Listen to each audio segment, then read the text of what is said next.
share ko lang sa inyo mga sir, kasi yung key ng compartment dito, ito yung original nya is nawala. So ang tendency nito kapag nalobat siya ay hindi mo mabubuksan yung compartment at hindi ka makapagpapalit ng battery. Kaya bumili ako ng ganito sa Shopee.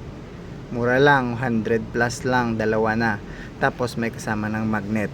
Sa paglagay ng magnet, wag nyo munang ipasok dito. Wag nyo munang ipasok dito.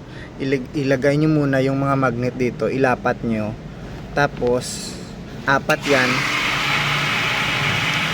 Bawat key dito, bawat key na ganito is may apat na magnet.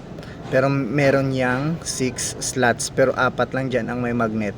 Tapos idikit nyo yung mga magnet dito, isa-isahin nyo lang kung saang portion na dumikit yung magnet dito. Dumikit yung magnet dito, yung dumikit na portion i-insert nyo dito sa ilalim.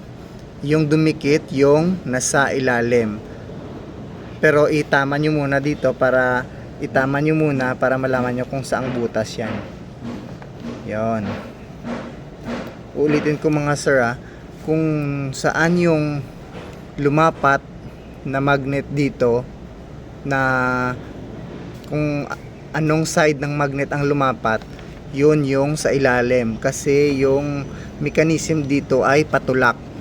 Dapat may itutulak siya dito. So pag lumapat dito, yung lumapat is nasa ilalim,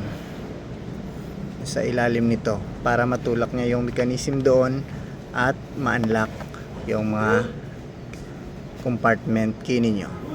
Thank you po.